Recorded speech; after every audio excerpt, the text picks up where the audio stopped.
मैं आज आपको कुछ जानकारियां दूंगा कि मंगल के इस प्रभाव को, जिसको हम मांगलिक कहते हैं, वो किस प्रकार से कुंडली में देखा जा सकता है।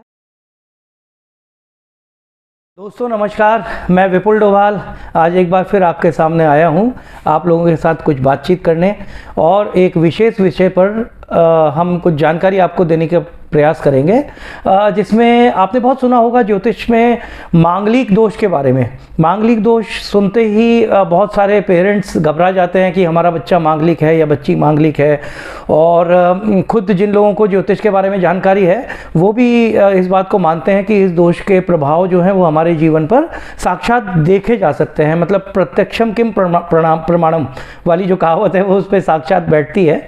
मैं आज आपको कुछ जानकारियां दूंगा कि मंगल के इस प्रभाव को, जिसको हम मांगलिक कहते हैं, वो किस प्रकार से कुंडली में देखा जा सकता है और वो किस तरह से प्रभावी हमारे लिए होता है। और मेरा प्रयास ये रहेगा कि मैं आपके भीतर निहित भय को दूर कर सकूं, मैं आपको भय मुक्त कर सकूं। इस दोष के प्रति जो आप लोगों के भीतर एक भ्रांतियां हैं उसको दूर करने की कोशिश हम करेंगे। सबसे पहले मैं आपको बताऊंगा कि ये मैंने एक कुंडली बनाई है जिसमें मैंने मंगल को विशेष रूप से हाईलाइट किया है। बाकी किसी भी प्लैनेट का इसमें मैंने कोई जिक्र नहीं किया, ताकि आपको समझाने में मुझे आसानी हो और आपको समझने में आसानी हो। देखिए, हमारे किसी भी कुंडली में आप इन मुख्य स्थानों को आप देख लें जिनमें मैंने माँ लिखा है। माँ मतलब मंगल। अगर आपकी कुंडली में मंगल इन स्थानों पर स्थित है तो इसको हम मांगलिक दोष कहेंगे। इसमें प्रथम भाव यानी कि लग्न स्थान पे मंगल का होना मांगलिक दोष होता है। चतुर्थ यानी सुख स्थान पे मंगल का होना मांगलिक दोष होता है। सप्तम यानी विवाह स्थान पे मंगल का होना मांगलिक दोष होता है। अष्टम यानी मृत्यु स्थान पे मंगल का होना मांगलिक दोष होता है। और द्वादश यानी कि व्यय स्थान पे मंगल का होना भी मांगलिक दोष कहलाता है। अब आप इसमें अगर विशेष रूप से देखेंगे तो ये जहाँ इसमें कहीं भी मंगल होता है तो ये मंगल हमारे सप्तम यानी कि विवाह स्थान को प्रभावित कर रहा है। सबसे पहले आपके जानकारी में मैं दे दूं कि मंगल जिस भी स्थान से होता है, में स्थित होता है, वहाँ से चतुर्थ स्थान पे अपना प्रभाव छोड़ता है, सप्तम स्थान पे अपना प्रभाव छोड़ता है और अष्टम स्थान पर अपना प्रभाव छोड़ता है। इसको मैं आपको उदाहरण के तौर पे बता रहा हूँ। अगर मंगल लग्न में है तो यहाँ से काउंट करेंगे 1 2 3 4 यानी चतुर्थ स्थान। चतुर्थ स्थान सुख स्थान है, इसलिए मंगल अगर यहाँ है तो भी आपके सुख को प्रताड़ित कर रहा है। फिर 5 6 7 सप्तम स्थान पे मंगल की दृष्टि चौथे स्थान अपने से चौथे, सातवें और आठवें पे जाती है। तो अगर मंगल लग्न में है तो आप देखें कि वो चौथे पे आपके सुखों को प्रताड़ित कर रहा है, सातवें पे आपके वैवाहिक जीवन को प्रताड़ित कर रहा है, आठवें पे आपके मृत्यु यानी रोग कष्ट इत्यादि इस स्थान को भी वो दृष्ट है, उस पर भी दृष्टि डाल रहा है। तो हम मुख्य रूप से आज बात करेंगे विवाह स्थान के बारे में। विवाह स्थान यानी कि ये सप्तम स्थान। सप्तम स्थान पे मंगल अगर द्वादश स्थान पे हो, 12वें स्थान पे मंगल हो, तो आप देखेंगे 1 2 3 4 5 6 7 8 यानी मंगल की 8वीं दृष्टि तो भी सप्तम स्थान पे आती है। चौथे स्थान पे अगर आपका मंगल है तो देखिए 1 2 3 4 यानी कि चौथी दृष्टि फिर से सप्तम स्थान यानी विवाह स्थान पे आती है। इस तरह से हम ये देखते हैं कि मंगल जो है वो किसी भी इन स्थानों पे होता है तो प्रभाव पूरी तरह से कहाँ डाल रहा है, हमारे विवाह स्थान पे प्रभाव डाल रहा है। अब ये जो कुंडली है हमारे यहाँ, जब आप जन्मपत्रियाँ देखते हैं, मुख्यतः दो तरह की कुंडलियाँ आपकी जन्मपत्री में बनी होती हैं। एक लग्न कुंडली है और एक है चंद्र कुंडली। तो ये चाहे चंद्र कुंडली में योग हो या लग्न कुंडली में योग हो, मंगल का ये योग जो है वो कहीं दोनों में से किसी भी कुंडली में हो तो मांगलिक दोष निश्चित रूप से माना जाता है। अब यहाँ पे मैं थोड़ा सा आपको भयमुक्त करना चाहूँगा। देखिए, मंगल मांगलिक दोष में अगर हमारी किसी कन्या का विवाह ऐसे वर से हो जाता है जो मांगलिक नहीं है या हो चुका है, आपको अंदाज़ा नहीं था और हो चुका है, या ऐसे वर का विवाह किसी कन्या से हो गया है, मांगलिक लड़के का विवाह नॉन मांगलिक कन्या से हो गया है, उस स्थिति में कई तरह के दोष जो होते हैं। लग्न का मंगल अगर है तो ये सबसे पहले स्वयं के लिए ज़्यादा कष्टकारी रहेगा। तो विवाह के बाद क्या होगा कि आपके खुद के कार्यों में थोड़ी सी बाधाएं आ सकती हैं, थोड़ा सा स्वास्थ्य कष्ट आ सकता है। अमूमन इसको हम एक नॉर्मल रूटीन इवेंट्स या घटनाओं के तौर पे हमें लेना चाहिए। इसमें बहुत ज़्यादा भयक्रांत होने की आवश्यकता नहीं है। ये कोई बहुत ज़्यादा आपको तकलीफ ऐसा नहीं देने वाला है। सुख स्थान पे अगर मंगल आ जाता है, आपके सुख स्थान पे यानी चतुर्थ स्थान पे मंगल है और उसकी चतुर्थ दृष्टि आपके विवाह स्थान पे पड़ रही है, तो विवाह पश्चात आपके सुख थोड़े से प्रताड़ित होते हैं। आपको जो चीज़ें बहुत आसानी से, बहुत सहज रूप में प्राप्त हो जाती थी, जीवन में जो छोटी छोटी घटनाएं आपको प्रसन्नता देती थी, उनसे थोड़ा सा आपको लगेगा कि अब एक एक्स्ट्रा एफर्ट डालने पड़ रहे हैं।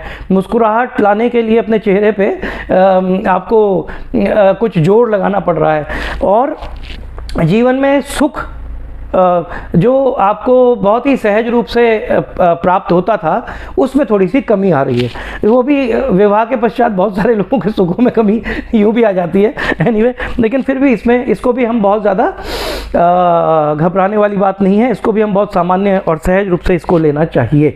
सप्तम स्थान पे अगर आपका मंगल है, सीधे सीधे मंगल बैठा ही सप्तम स्थान पे है, तो जाहिर तौर पे ये वैचारिक मतभेद जनरेट कर सकता है।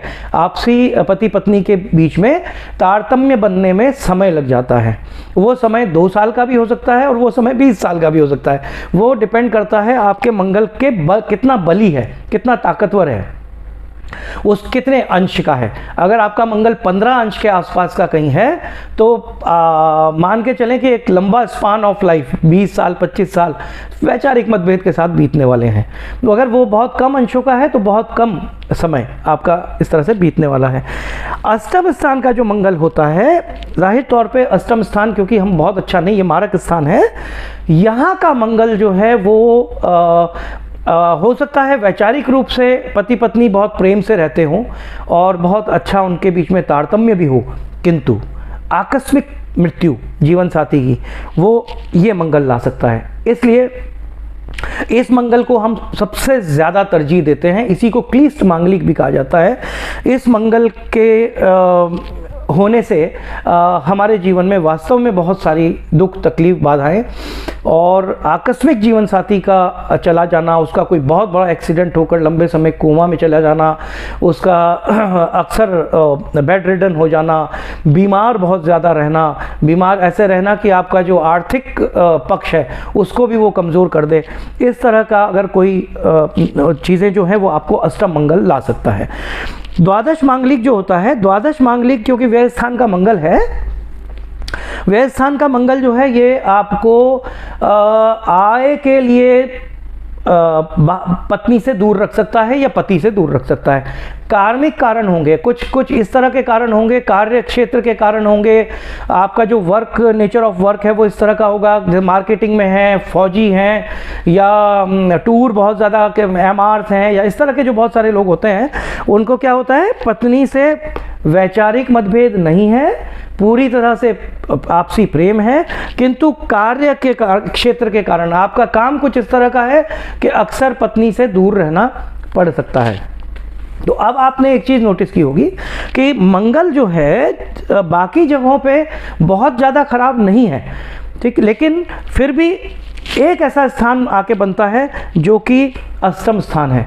अष्टम स्थान के मंगल का अगर किसी का है तो मैं कहूँगा बिल्कुल भूल के भी आप कोई जल्दबाजी विवाह में ना करें, आपको विवाह सुख बहुत बुरी तरह से बाधित हो सकता है। इसके बाद हम अगर देखते हैं इस मंगल के प्रभाव, मंगल दोष का जो प्रभाव है लगभग 28 साल तक इसको हम मानते हैं कि बहुत ज़्यादा प्रभावी होता है और 28वें साल के बाद इसका प्रभाव काफ़ी हद तक मिनिमाइज होना शुरू हो जाता है। तो आज की भौगोलिक परिस्थितियाँ और आज की सामाजिक परिवेश, इन दोनों को अगर आप देखें तो क्या हो गया है कि ये एक समय था जब बाल विवाह होते थे। 6-7 साल की उम्र में विवाह हो जाता था, फिर 13-14 साल की उम्र में वो गौना होता था, मतलब कन्या जो है वो वर के घर में आ जाती थी, और वहाँ से उनका जो है दाम्पत्य जीवन बहुत कम आयु में शुरू हो जाता था।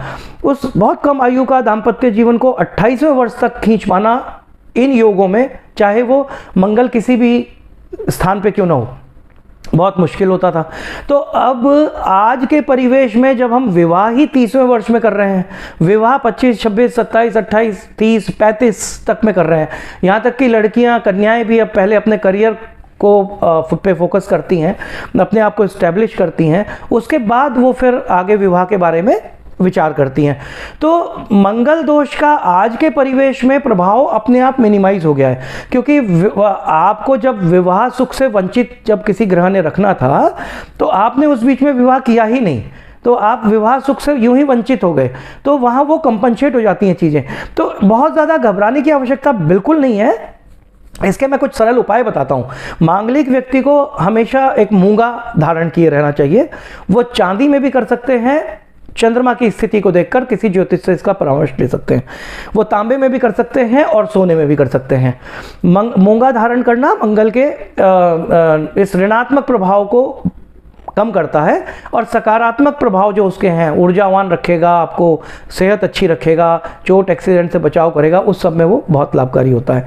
दूसरा, मांगलिक दोष से संबंधित व्यक्ति को मंगलवार को बालाजी या हनुमान जी के मंदिर में प्रसाद जरूर चढ़ाना चाहिए। इसको बहुत ज़्यादा ऐसा नियम बनाने की आवश्यकता नहीं है कि हर मंगलवार जाएं ही जाएं, लेकिन अगर आपको आध्यात्मिक रूप से शांति प्राप्त मिलती है मंदिर जाने में तो आप प्रत्येक मंगलवार भी जा सकते हैं। अन्यथा जब जब आपको समय मिले आपको हनुमान जी के मंदिर में प्रसाद अवश्य चढ़ाना चाहिए। साल में 8 मंगलवार कम से कम आप व्रत भी रख सकते हैं, और साल में 8 मंगलवार कम से कम आप लाल चीज़ों का दान कर सकते हैं। लाल वस्त्र हो सकता है, तांबा हो सकता है, धुली हुई मसूर की दाल जो लाल रंग की आती है वो हो सकती है। इस तरह से कोई भी ऐसी चीज़ें जिसमें लाल रंग का कहीं ना कहीं कुछ संबंध बनता हो वो दान किया जा सकता है। तो मुझे उम्मीद है कि ये जानकारी आपके लिए लाभप्रद रही होगी, और इसी तरह की और जानकारी के साथ हम लोग फिर वापस मुलाकात करते रहेंगे। इसके ऊपर और कोई आपका जिज्ञासा हो या कुछ भी आप मुझसे और जानना चाहें तो नीचे आप ज़रूर कमेंट बॉक्स पे जाके आप कमेंट करें, तो मैं उसके अनुरूप आपको फिर वापस इसका जवाब दूंगा। बहुत बहुत धन्यवाद आप सबका, और फिर मिलते हैं अगले किसी वीडियो में। शुक्रिया।